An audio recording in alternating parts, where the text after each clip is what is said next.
The following content is provided under a Creative Commons license. Your support will help MIT OpenCourseware continue to offer high-quality educational resources for free.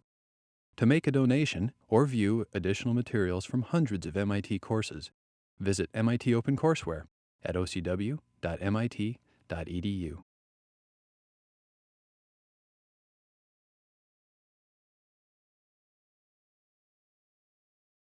Let me first explain what the handout is.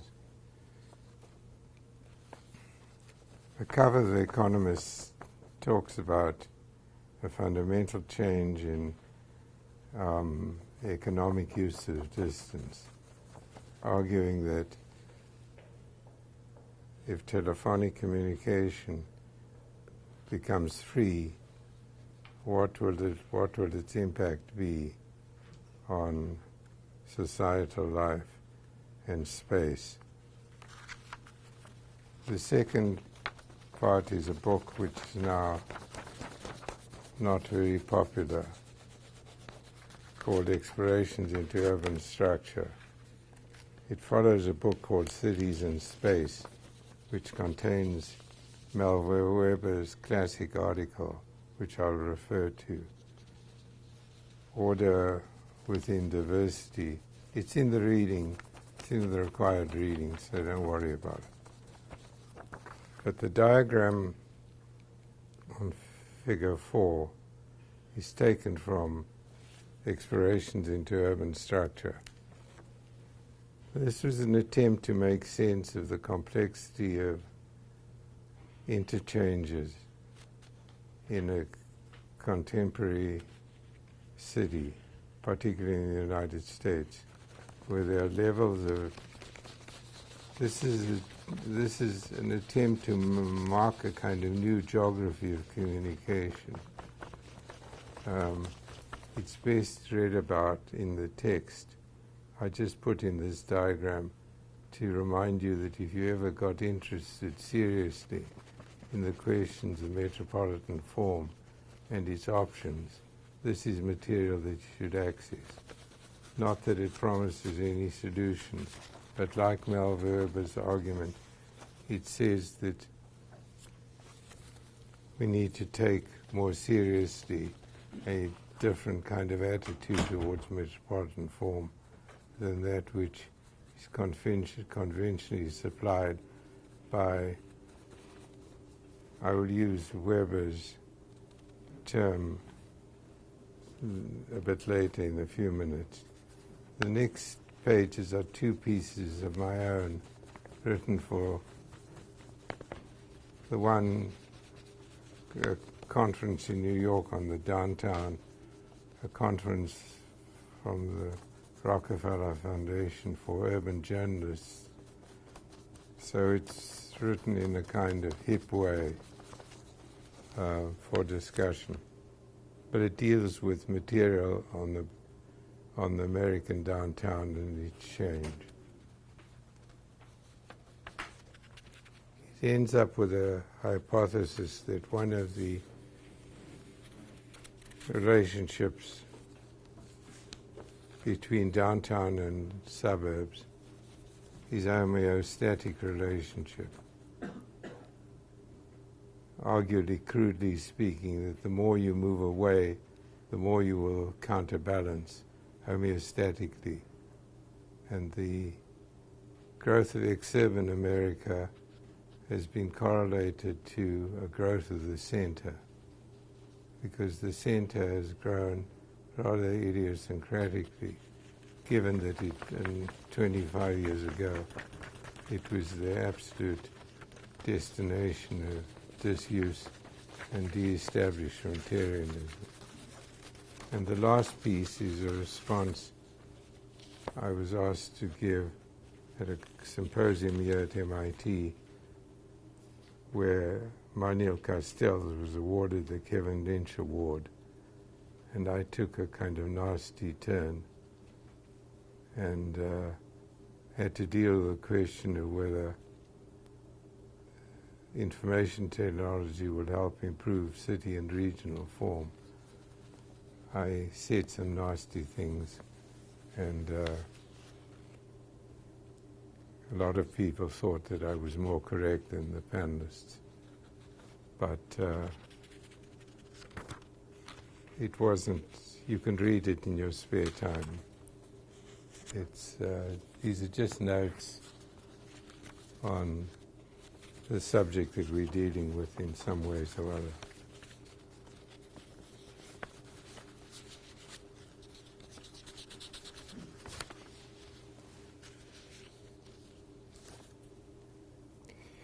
Look, throughout this class I've been giving you material, not for the sake of adding paper to your compendium of stuff. It's really got a couple of reasons behind it. Number one, there's not enough time to deal with all of the stuff that I want to deal with. And showing slides is not an adequate way of representing verbal dialogue. It works when you're depicting certain formal material, and when you're not, it's difficult. Secondly, for those who believed that this class would teach you that there is a single theory of city form, I debunk that proposition. We started this class with a comment I made about the fact that 1,000 miles from where I was born, archaeologists named Broom, Dart, and Tobias discovered Australopithecus africanus, the first major transition from animal to human, dated 4 million years ago.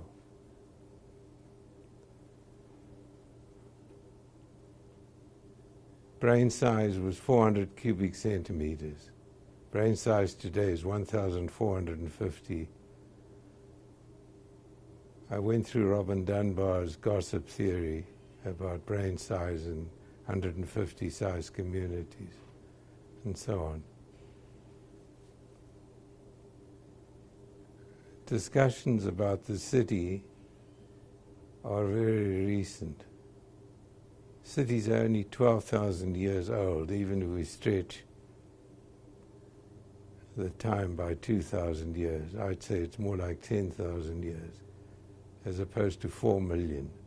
It took 4 million years for the human brain to decide to settle permanently in a place. And it's taken, and we are now 10,000 years in advance of the first human settlement. It's nonsense to assume that we have worked out everything. Boston has improved in the period of time that I've lived in Boston significantly for most people. For some people it hasn't. There's no single practice of urban design in Boston which deals with the metropolitan problems of the city. When the New England Patriots decided to build a new stadium, they didn't appeal to a metropolitan authority to decide where the maximum location would be to benefit the metropolitan area. They went around to every small town and ended up in Foxborough because Foxborough gave them the best deal. They then applied to the state and to pay for improvements in road transportation to this stadium. This is the way we do. This is as much theory as there is. And you have to live with this as practitioners and theorists. God alone knows that there'll be a consummate one theory. We'll need a certain set of agreements that I can't foresee it. Two of the topics that I'm going to deal with today, the one deal with the technology, current technology and its effect on metropolitan form. The one is the technology of reducing distance by virtual systems. And the other is the advent of notions that the way we are operating at the moment in urbanism is increasing the carbon dioxide content of the atmosphere and posing, if contested, risks to the planet, which can only be dealt with through universal action. You'll remember that I said Woodrow Wilson arrived in Paris in 1918, 1919, advocating that the world join forces in the League of Nations. He received the largest crowd gathering in the history of Paris. Of course, the League of Nations didn't do. We've done well in controlling what my generation took to the streets, and that was atomic nuclear energy. The nuclear bomb was our threat. Computers weren't even part of the human activity in any mass way. But the threat of the nuclear bomb caused our taking to the street. There'd be no significant use of nuclear bombs since that time.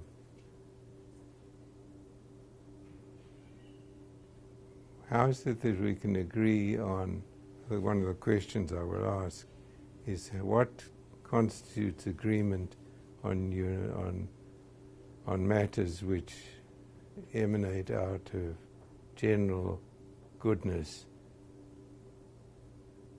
And our history of responding to threats is very short.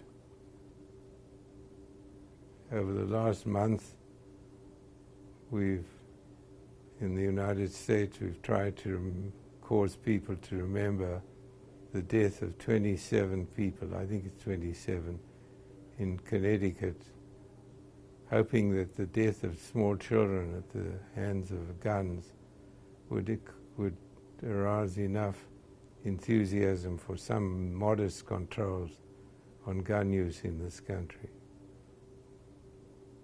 The Congress, which is elected by the majority of the population, refused to even debate it. As far as I know, given that the mayor of New York is on his last legs, not bodily, but in terms of his tenure, I would like to watch over the next few years what the Hurricane Sandy is going to cause in climate prevention in New York. I'd like to see all of New York's suburbs undergo an enormously expensive proposition of putting all the power lines underground instead of in the air, which causes enormous disturbance of power supply, and so on and so on. We're going to watch people rebuilding on land which should be used to soak up water. This is still happening in Florida. We're very poor at making decisions even when we have significant threats.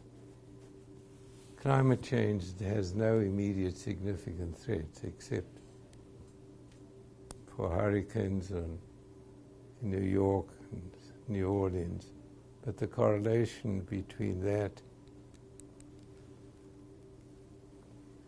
and public response, even when the body of science is vectored to agreement.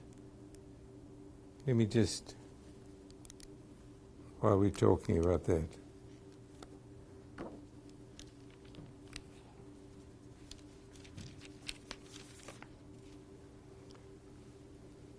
there's a professor called Michael Mann at Yale University. He's one of our most outspoken theorists. He's a professor of meteorology and geosciences.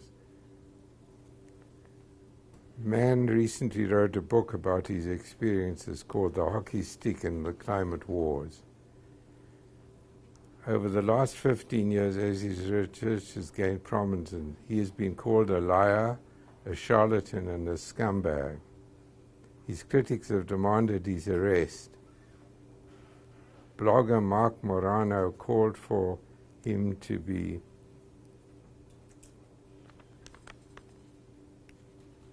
publicly flogged. Morano's former boss, Rush Limbaugh, said they should be drawn and quartered. This is in a democratic society. His office at Yale has been girded with police tape as a crime scene. He has received threats to himself and his family. He has been the focus of a lawsuit seeking the public release of his emails. Man is arguably the nation's most hated climate scientist.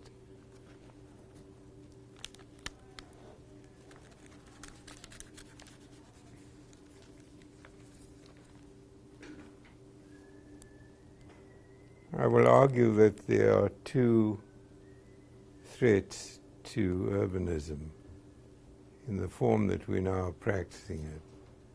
One of them is fundamental change in climate and its repercussions, particularly in the poor world.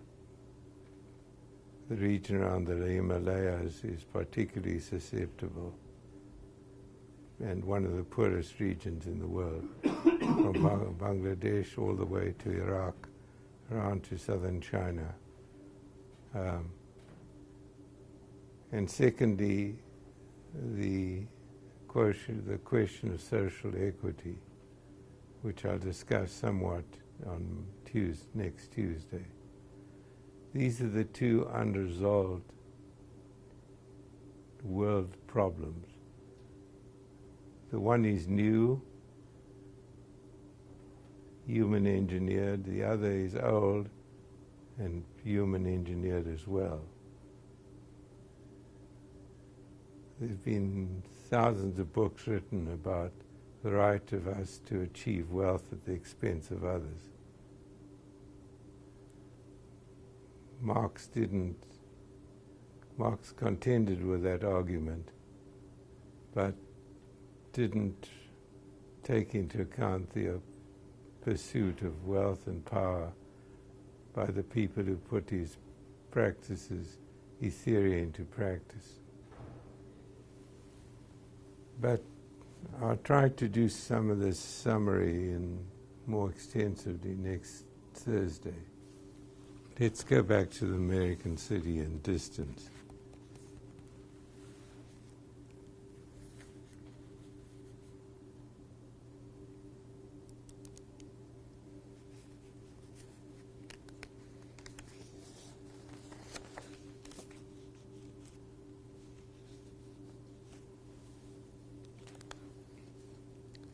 I'll just quote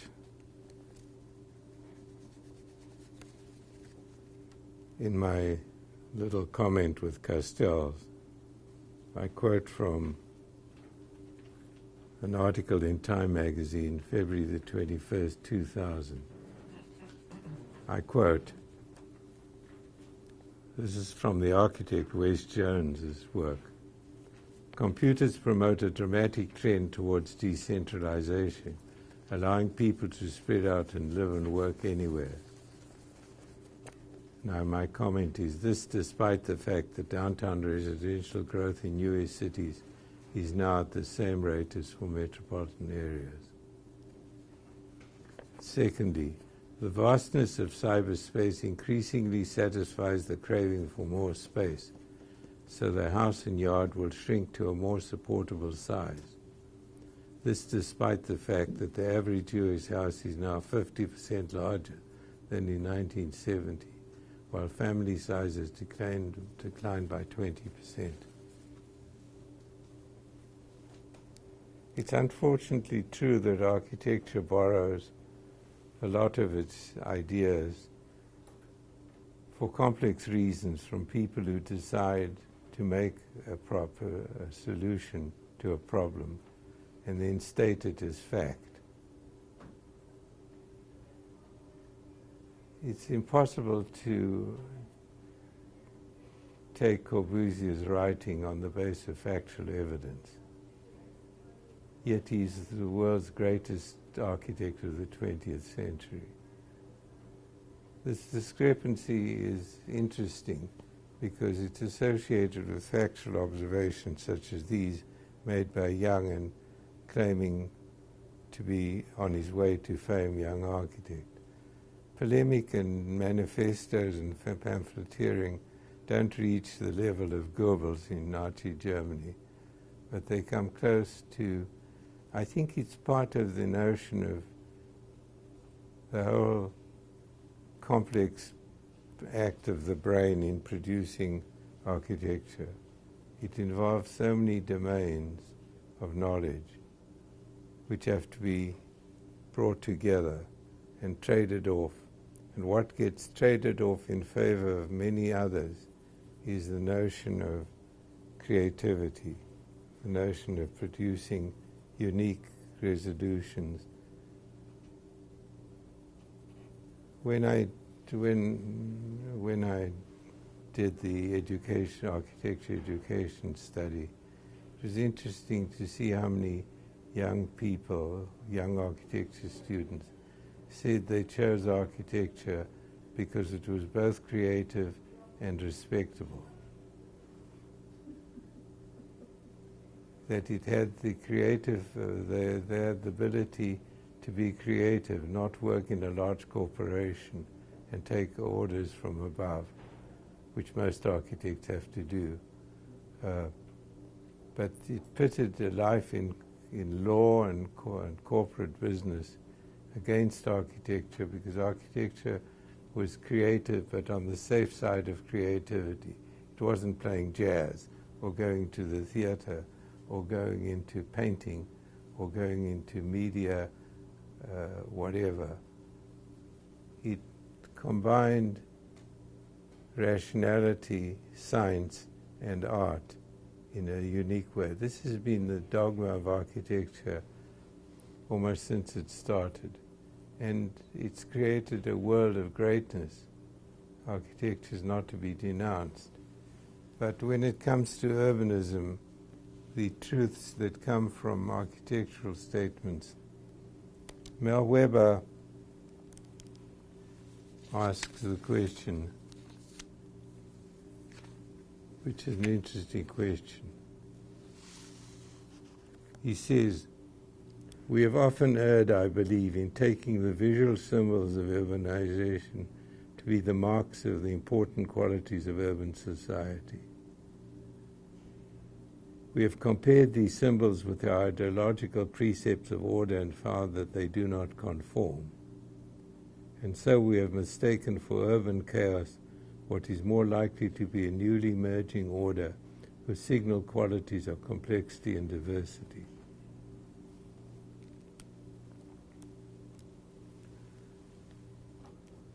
Is the limited geometry that we have, and I don't know how limited it is given advances in computer understanding, to blame for the fact that we consider to be chaotic in urban form what doesn't conform to our ability to make formal sense out of it? I don't know. It's an irritating question. I've had theses which have looked at this over the years and come to the conclusion that it may be true. But one of the advantages of computational systems is that it may yet be able to associate form with complexity and include. But as long as architects keep on being trained to work on the notions of face-to-face contact and visual order as opposed to urban order as equivalent to architectural order, I think we'll constantly have problems of focus.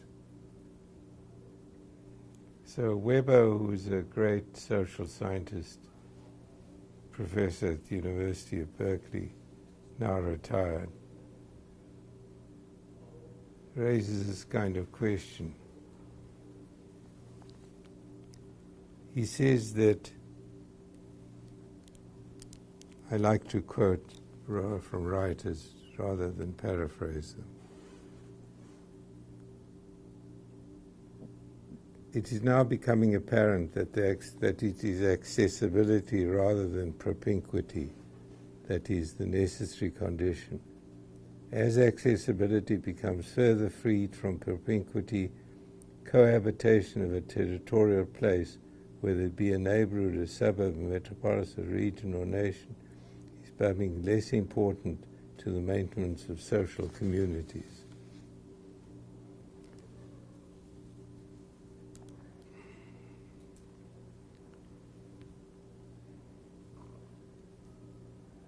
Fundamental question which is not yet resolved is the relationship between the value of face-to-face contact and machine-interposed contact. Machine-interposed Goliaths claim a minimum residue of importance for face-to-face contact, although urbanists, particularly architectural urbanists, claim that higher density, even the new urbanists who don't even claim for higher density, claim that their geometric propositions will cause people to meet more frequently and be friendly and have accessibility and so on and so on. Suburban life is not lobotomized young Americans. Most of you American grew up in suburbs.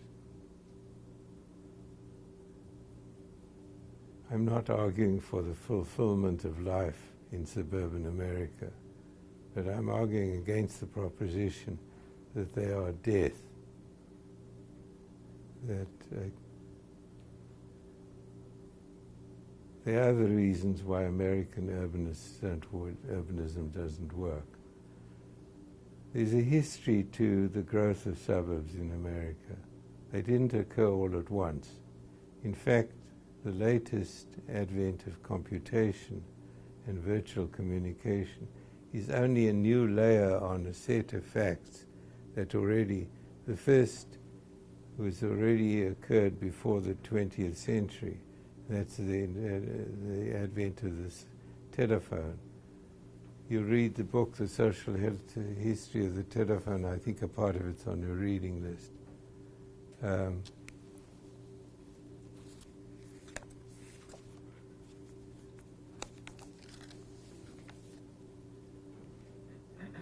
me find it.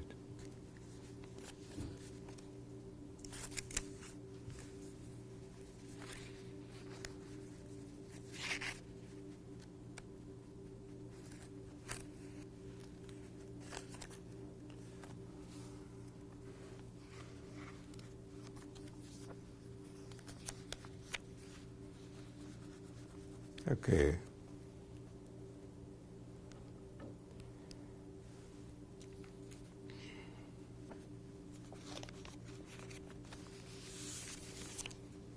The telephone was first introduced to make living in the non-city more tolerable, so that people on farms could have access to health care in emergency situations and communicate.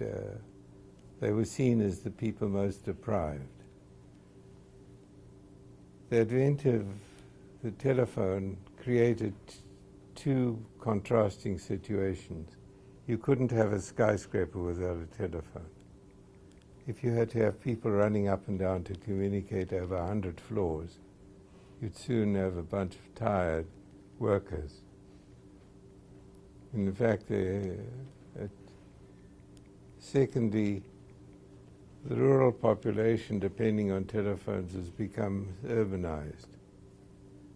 At the time of the advent of the telephone, I think 70% of American, it was prior to 1900, 70% of Americans were farm workers who lived in distant rural places. Now it's 3% of the population. I haven't got the text in front of me, so I don't know if these figures absolutely correct. Henry George Wells, the British futurist, almost exactly 100 years ago, wrote that the electronic dispersion would be accompanied by simultaneous air centralization. This binary notion that the more you do one thing, the more the opposite is accomplished.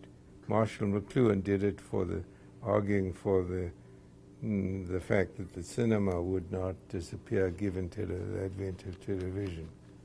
That you have a residual relationship which is binary. It specializes the cinema, it becomes more of a spectacle, it becomes more of an art form. Television doesn't do that. It occupies another niche. Although there are attempts on television to do both, provide spectacle and art at the same time. H.G. Wells wrote, this is 100 years ago, on electronic dispersion. The businessman may sit at home in his library and bargain, discuss, promise, hint, threaten, tell such lies as he dare not write, and in fact do everything that once demanded a personal encounter. Incredible insight. This is before telephone was even common.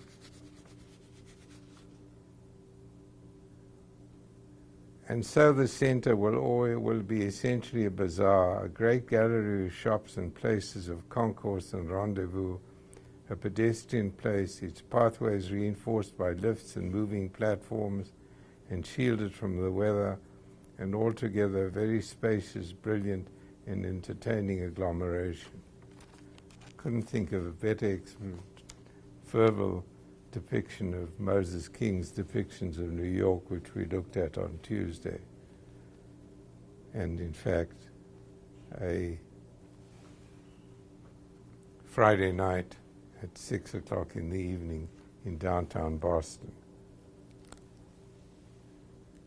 When I was a graduate student of your age at MIT, Boston had virtually no European-based restaurants, none of any quality. When I was visited by friends and family from outside, I had to struggle to find anything which wasn't made of white bread and hamburgers. And now the turnover of restaurants is so frequent that I cannot go to a restaurant which survives for longer than a couple of years. At least the number of restaurants that I used to go to that have diminished have turned over enormously rapidly.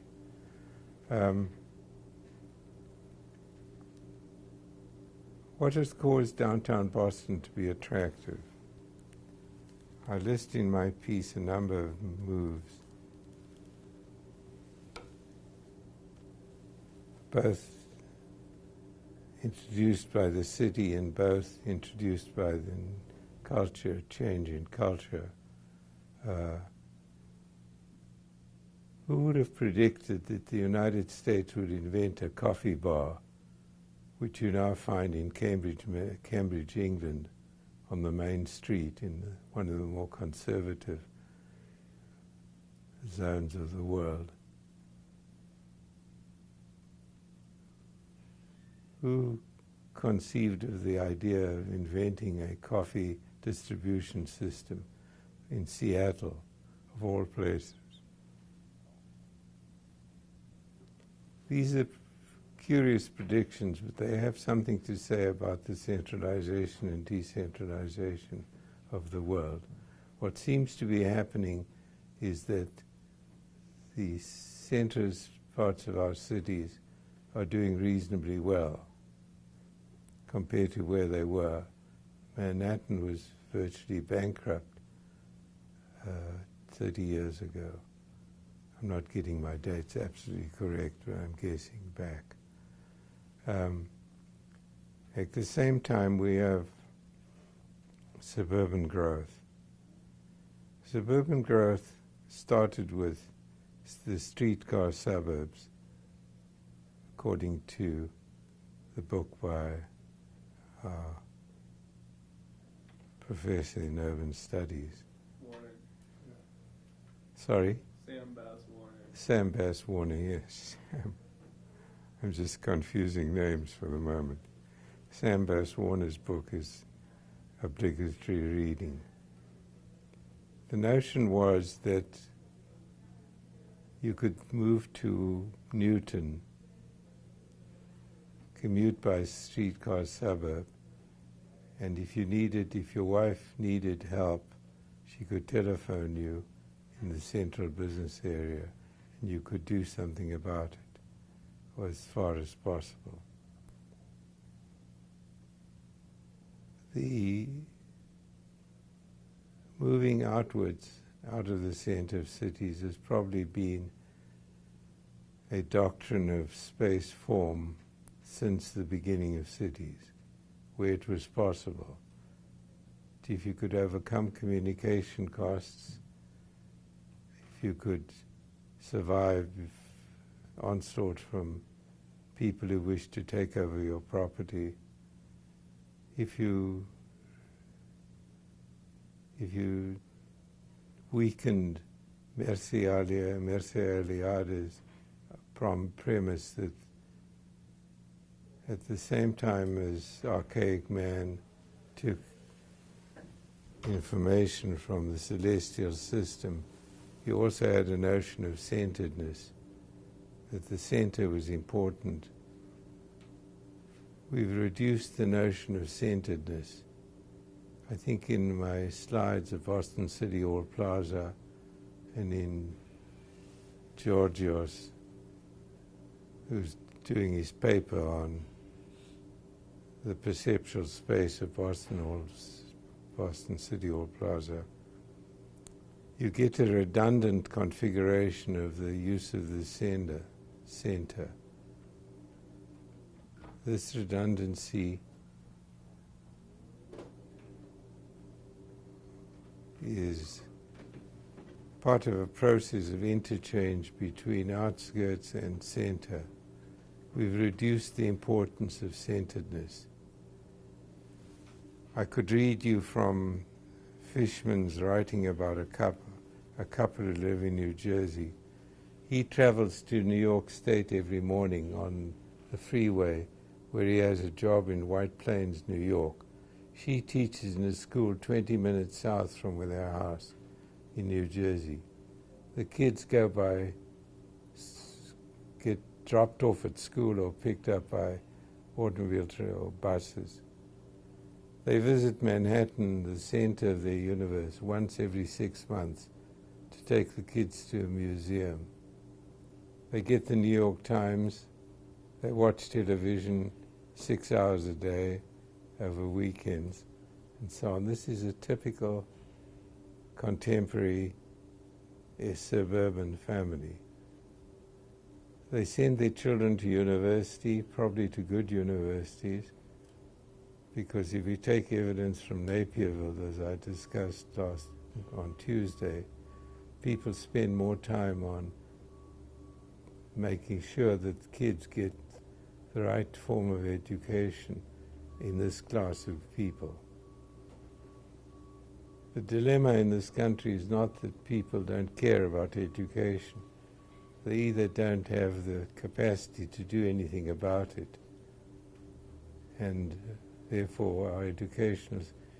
How do you understand the paradox between the fact that without any doubt we have the best universities in the world? Duke University, which rates, the rating system is flawed, but according to the rating system, Duke University is a second-rate university in the United States. Probably has one of the best medical schools in the world, and so on. How do you compare the binary quality of the higher level of performance in our university system and the weak average performance in our school system, high school system? How do you connect the two? I don't know.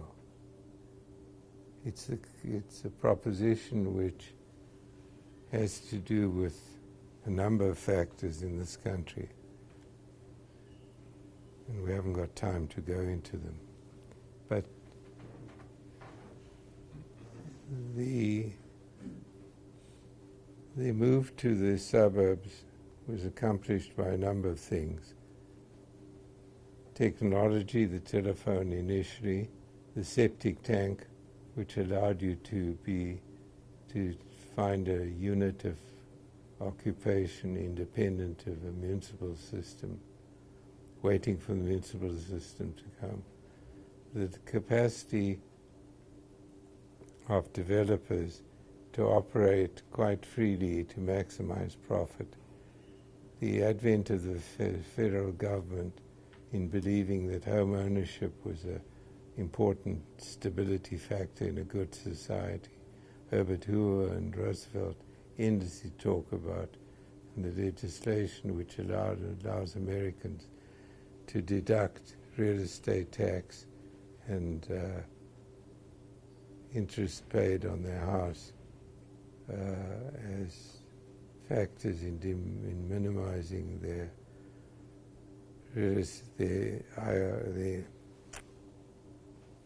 federal and local tax payments. This works against rentership, which is a more flexible system, and which I pointed out on Tuesday has advantages for newcomers. Suburban growth, which manifests a potential profit in home ownership, must stand in the way of bringing in people of different color, different capacity to pay their... Bob Fogelson in the Department of Urban Studies has wrote a very interesting book called Bourgeois Nightmares. I don't know if you know the book.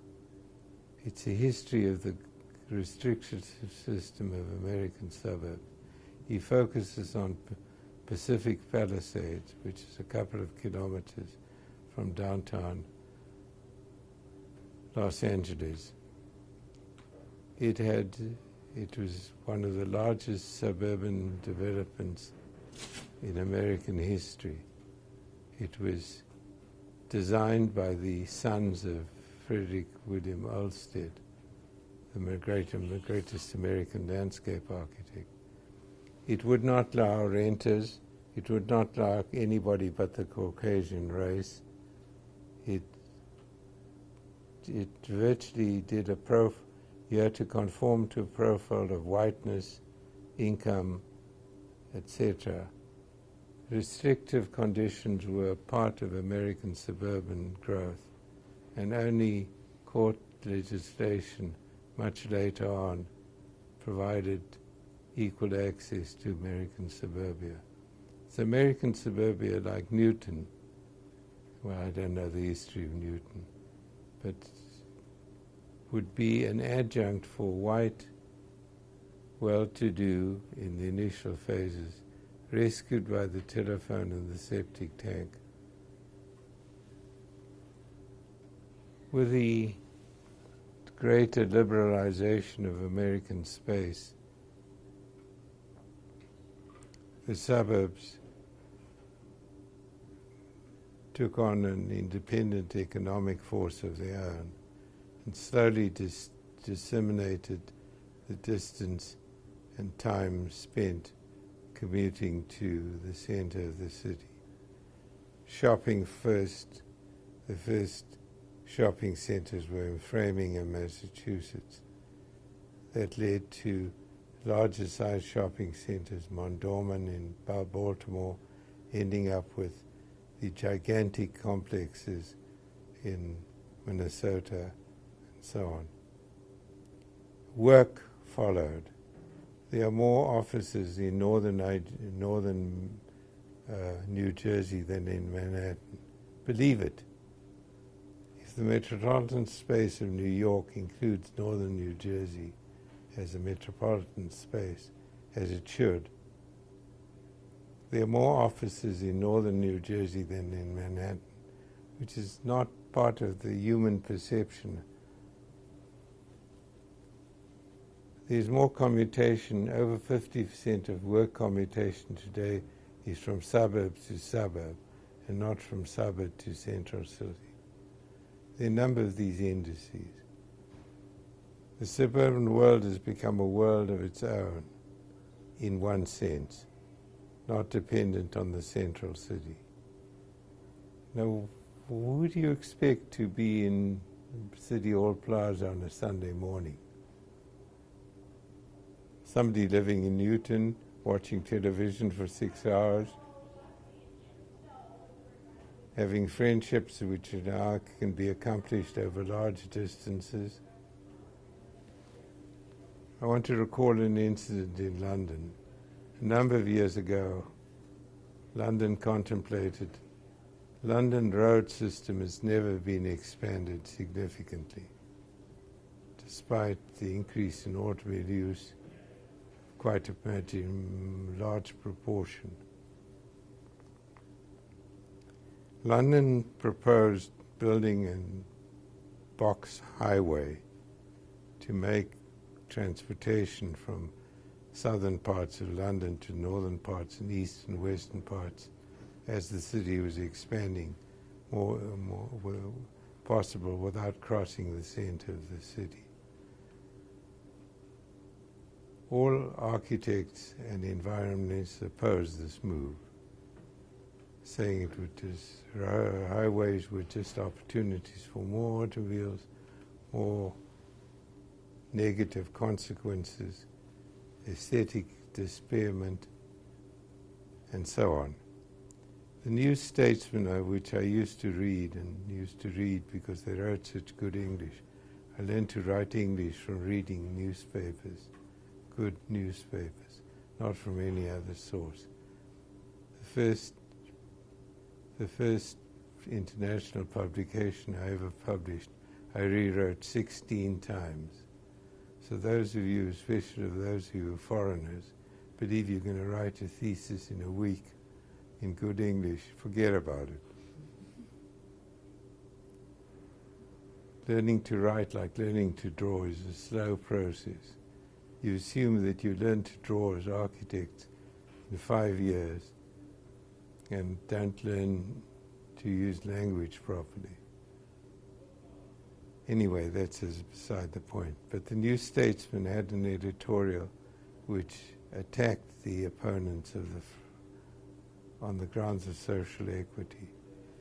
It says that what we know about social trips is they're seldom done by public transportation. Social trips are generally done by automobile. We are depriving the poor people who are now having access to automobiles for the first time of the right to access the metropolitan area socially. It would mean that a young man who lives in Wandsworth in southern London, in a poor to middle income community, who meets a woman who works in a same office, who lives in Hampstead in northern London. If they wish to date and there are no roads to allow him to move freely, that date will not take place. Of course, it's debunked by European examples of people dating as a result of subway encounters and so on. But this was the argument. The argument also applies to our thoughts about climate change. We've arguably gone through a period of building an economy based on the profligate use of resources. Now that we've established our state, we are now arguing for the diminishing of the poor world, who are arguing that the distinction for them is the choice between smoke and income and survival. It's an interesting dialectic between the search for social equity and the use of the metropolitan space. Just a few facts about information technology in urban space. In 1997, only 6.3% of the American population worked at home on a regular basis. On an average, these people only worked 19 hours a week, only a fraction of them worked predominantly at home. Less than half of the home workers used computers, though the majority used telephones. That was 1997. I'm sure it has changed. The notion of working at home, the increase in homework, has an interesting counterpart effect on automobile use. Apparently, the more you work at home and the less you use roads, the more opportunity there is for the roads to be used by people who don't use them because of current congestion. So there's an extraordinary resonance between reducing automobile use on the one hand by working at home, and the fact that those people who work home don't use their automobiles, reducing the amount of use of the roads. Therefore, the use of the roads is an elastic commodity. Automobiles use roads when it's easy to use them and stop using them when they are enormous difficulties, either in congestion or in parking costs. So,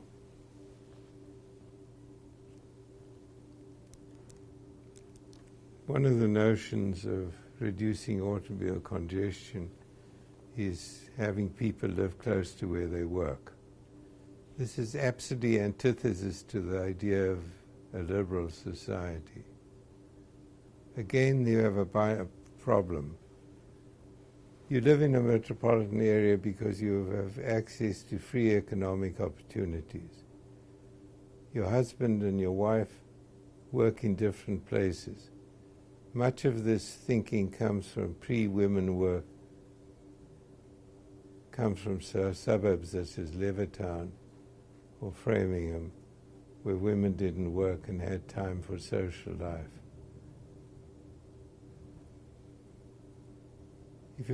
If the family that I described from Fishman's article, the husband maximized his work opportunity by working in White Plains, New York, or they live in northern New Jersey. His wife teaches in school, and the best job she can get is 20 minutes south of where they live. So they have a 40-minute spread between the two of them. Americans change jobs relatively frequently. If you live in a metropolitan area, changing a job might not mean changing a city, but changing in another part of the metropolitan area. Maybe if the road system were adequate, you could stay in your house and change your job, because you can get freely through private automobile use. Let's just look at one or two more, and then we'll look at some aspects of climate change.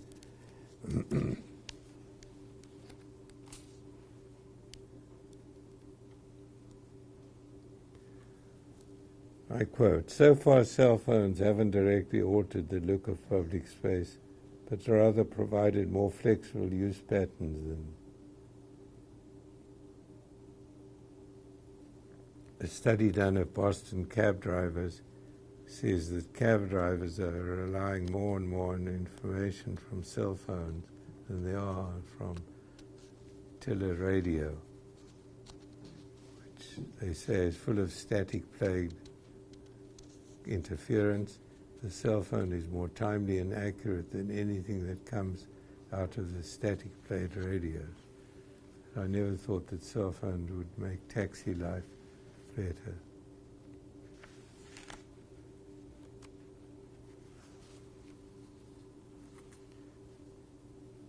An analysis of households in North America that perform online activities weekly by activity shows that 85% of the internet is used for emailing.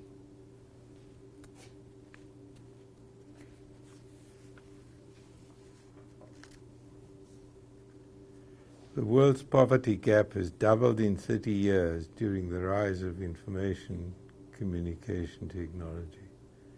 Matthew Zook's analysis of internet domains in 2,500 cities across the world shows that the top 5 cities, accounting for 1% of the world's population, account for 20.4% of all internet domains. There's more evidence of the centralizing effect of information technology.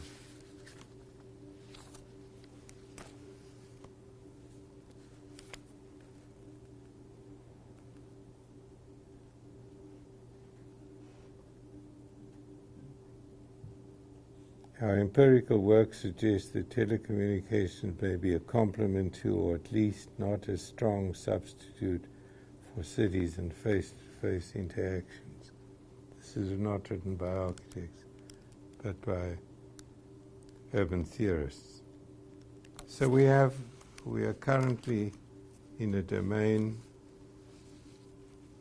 in which we have to try to find a reasonable balance between face-to-face communication and its advantages and machine-interposed communication. MIT is going crazy at the moment debating as to what extent it should reward students who learn electronically from electronic information. There are propositions that it should shorten the residential time at MIT. MIT is based totally on face-to-face communication, not solely. You're sitting with computers, listening to face-to-face communication. But the essential basis of the teaching is still face-to-face communication, and a limited population who can benefit from it. Over 36 years, I calculate that there have been 1,200 students, 36 times 30, 1,000 students in this class. Each of them is not each. There are now versions of this class in India, in Moscow, in Indonesia, one at Penn State, a number of our graduates of this class. I'm pleased about that, but it doesn't compare to the effect that the filming of this class might have published through MIT-X over time.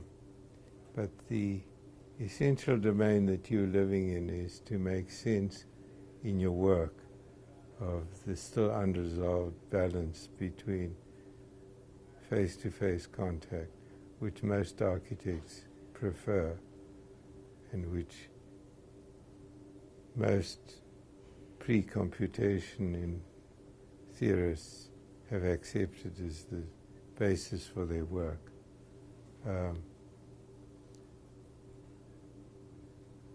Boston City Hall Plaza is a good example of reaching back into the past to take account of a development which really is proposed to take account of the context of a modern metropolitan area rather than a historic center of a city where the density of the population, the amount of space that the population has, have probably arisen cultural tropes of association, face-to-face association, such as in the Campo in Siena. The Campo in Siena has used this space not only for individual contact, but for communal contact. The Palio twice a year is a tourist event now, but it's also a competition within the various neighborhoods of the city to make more of the center of the city than it normally even provides. What is the answer to public space in a contemporary metropolitan area? No public space? Where's the public space in Los Angeles, one of the great cities of the contemporary world? Is there a square in Los Angeles? Yes, there is, but it's not significant. It's not a significant part of the average Los Angeles work or social life.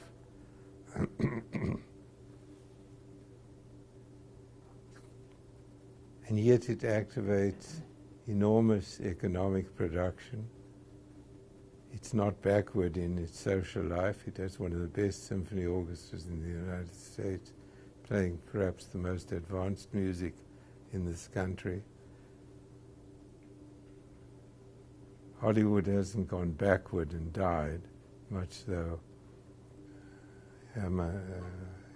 Adolf Hitler thought it would, because it didn't produce a movie about the 32 games. These are fundamental things that you need to incorporate in your work as an urban designer. Maybe Eon's thesis is a good substitution for.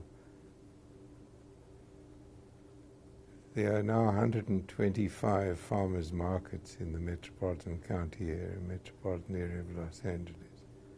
These are new adventures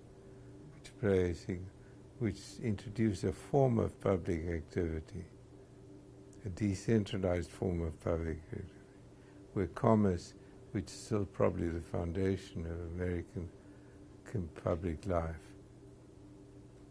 is transformed into the capacity to imagine buying food from a healthier provider, a less corporate provider.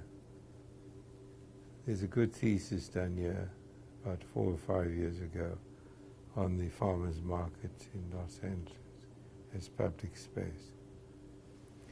So what I'm arguing is that above all, the metropolitan area has enormous advantages to us. None of you would want to live in small domains of 20,000 people,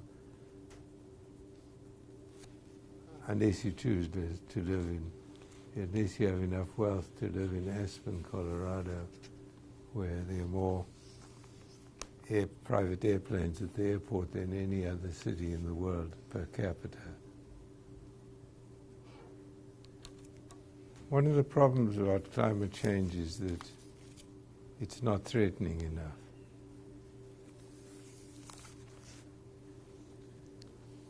The New York Times has Time magazine and most publications have had special issues on greenness. In the New York Times issue of, I can't find the date. Doesn't matter. It's timeless. This is a piece written by a man who titles his piece, "Why Bother?" ? Let's say I do bother big time. I turn my life upside down, start biking to work, plant a big garden, turn down the thermostat so low I need the Jimmy Carter signature cardigan, forsake the clothes dryer for a laundry line across the yard, trade in the station wagon for a hybrid, get off the beef, get completely local. I would theoretically do all that, but what would be the point when I know full well that halfway around the world there lives my evil twin, some carbon footprint doppelganger in Shanghai or Chongqing, who has just bought his first car. Chinese car ownership is where ours was back in 1918. I forswear and who's positively itching to replace. So exactly what I have to show for all my trouble. Now this is an argument in the developed world. This man is writing from his computer in New York for one of the world's leading newspapers, what to do contemplating how minimal his contribution is in relation to the universal problem.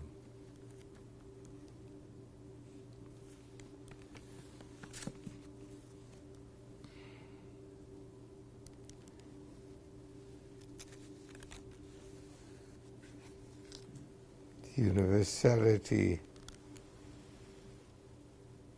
of climate change and the fact that it doesn't demonstrate itself in significant physical form are two problems. In the United States, there is no... When this professor from Yale is attacked, when Rush Limbaugh, whose audience is millions of people in this country, argues that Professor Mann should be punished severely, physically, you have a sense of what conditions occur when society wishes to impose its will for goodness on the economy of individualism. Maybe this man who writes for the New Yorker is wrong, that if all of us did something... I commute by car to work every day, or every day that I work, because there's no public transportation to account for where I live. I would have to walk a significant distance to get a bus. I would have changed the bus in Harvard Square. And I live in the center of the city. Eon has taken the trouble in Los Angeles in a thesis to take a trip from one of the poorest areas by public transportation to work. She took something like an hour and a half to get to work. So we have a problem. Public transportation is a function of automobile use. This is the world in which you have to start working in 6 months' time, or 2 years' time, depending on how long you're still going to be here. It's not a pleasant world.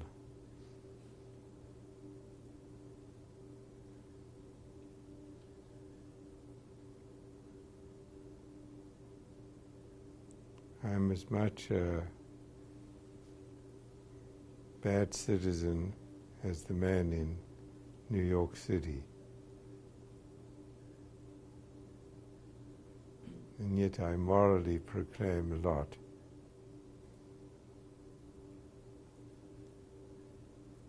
It's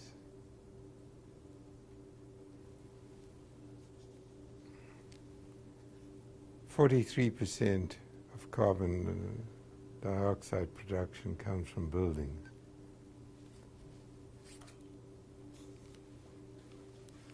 25% from industry, and 32% from transportation. The proposal to introduce congestion pricing in New York City, within the metropolitan area of New York, failed. Why? Because of democracy. As long as people in rural areas have significant votes in situations which largely are urban in character, there will be this disjunction. Road congestion pricing in London which was accepted largely because they had the best public transportation system in the world as an asset.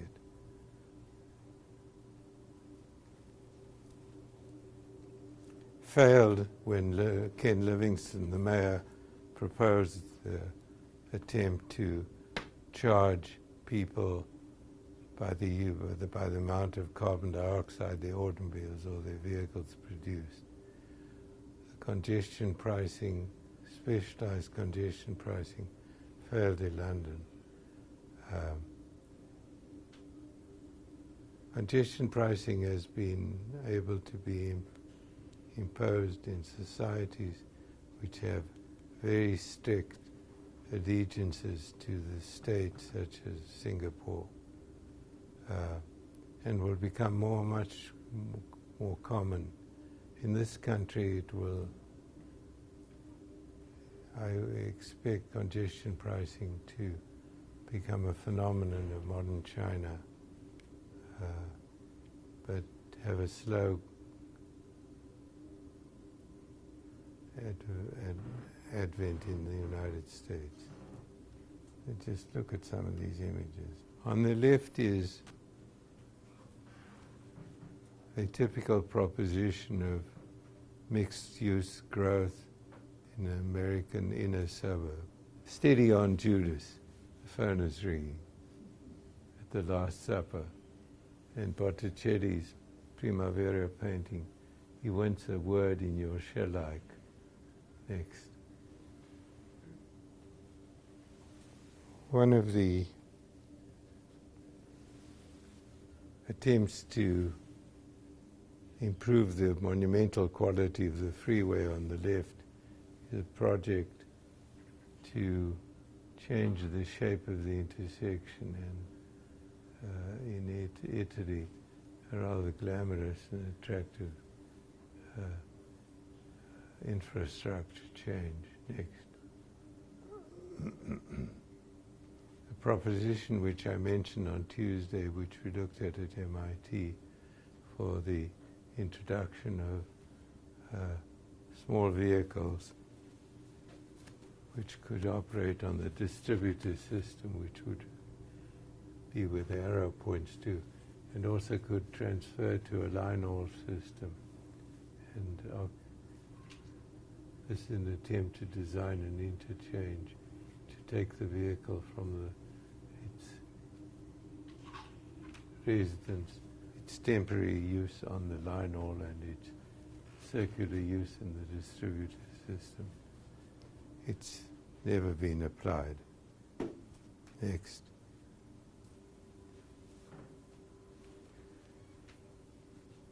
This is from a project of Christo Alexander. Every dwelling must be immediately next to a vicarious use. This is the maximization of face-to-face contact.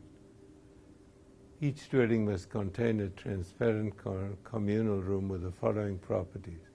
On the one side, the room is directly adjacent to the street. On the opposite side, the room is directly adjacent to something else. So, all rooms in houses in this project face onto the street, and they are transparent. And the road system is on a number of planes organized in order to maintain this notion of actual and symbolic face-to-face relationships. Of course, it's foolish and silly. But next.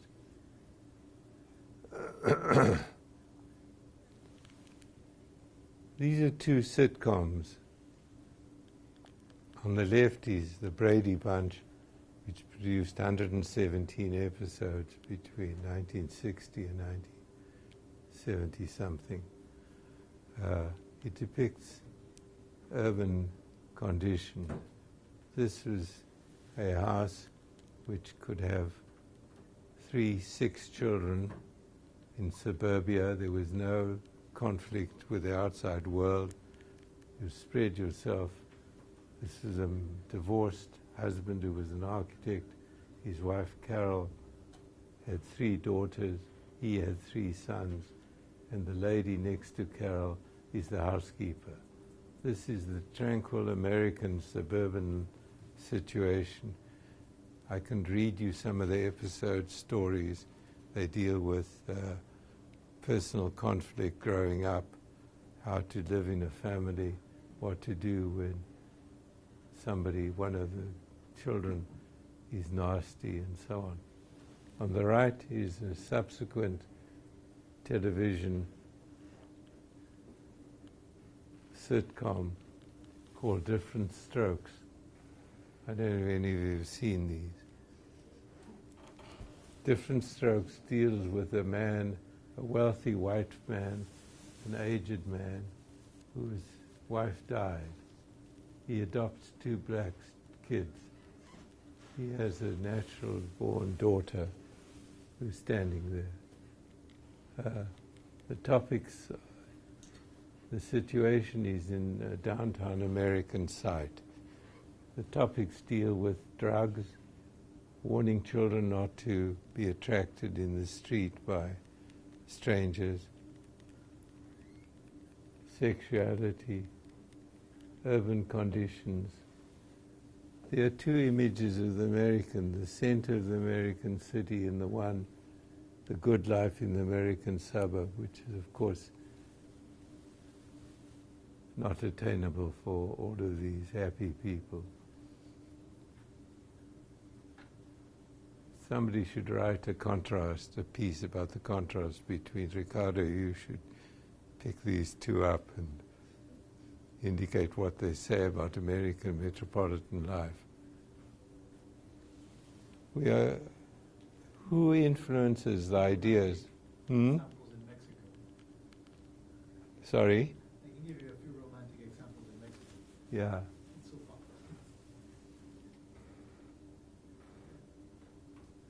These fascinate me because they're created by people who know America.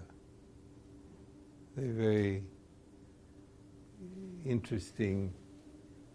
I mean, I had a friend in Hollywood who got me a site plan of the set for the Brady Bunch.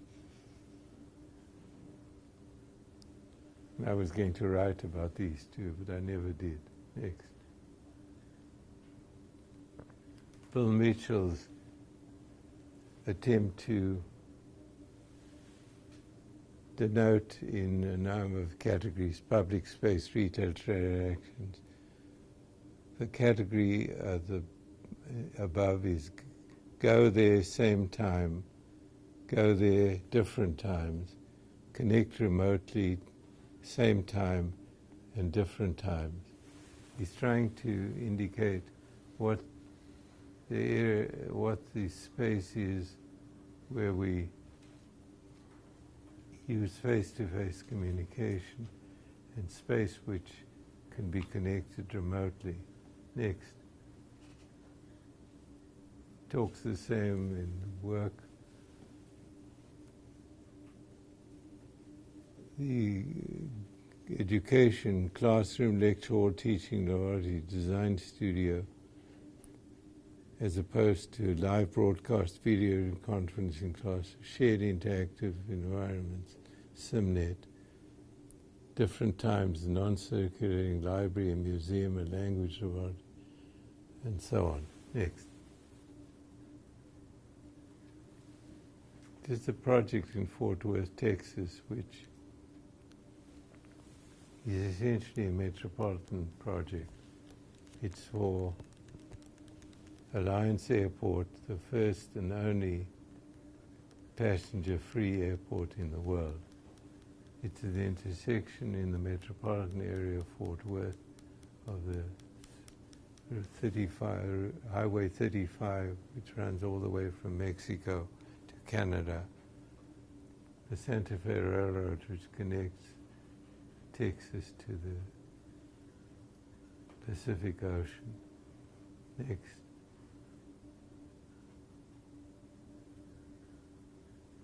An airport which the Perot group managed to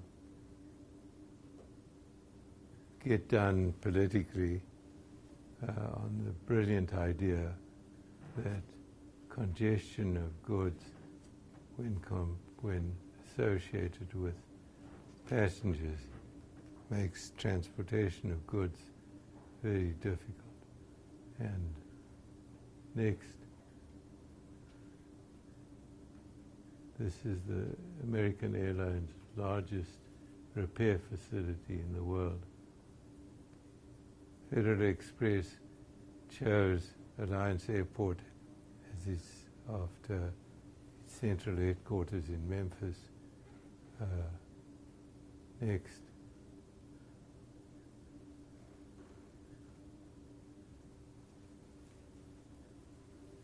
I show this project not because I worked on it, but because it's one of the few positive things that could be produced in a metropolitan frame, taking advantages of rail, air, and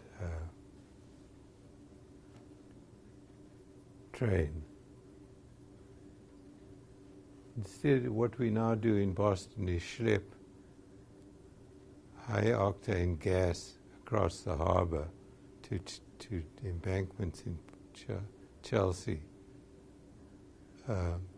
This would reduce the friction of that kind of communication by locating facilities, new kinds of facilities such as transportation, such as goods only.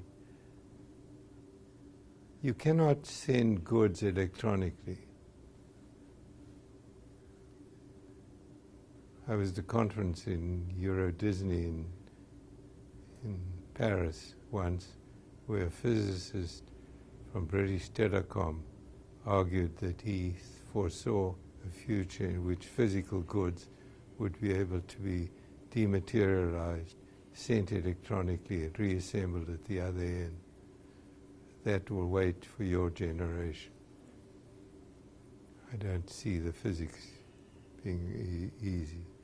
But this notion of using transportation where it works well, where it can connect in multimodal possibilities, is what Alliance, and Alliance has been very successful. Partly because it's been so well designed. It's got Texas steers on the landscape next to the runways, not in the way of the airplanes, but it's spent an enormous, it's paid a lot of money to making it a beautiful place. It has rules for what these industries can build, and it's attracted an enormous number of good clients. Okay, we'll deal with the rest of the world on next Tuesday. Have a good weekend.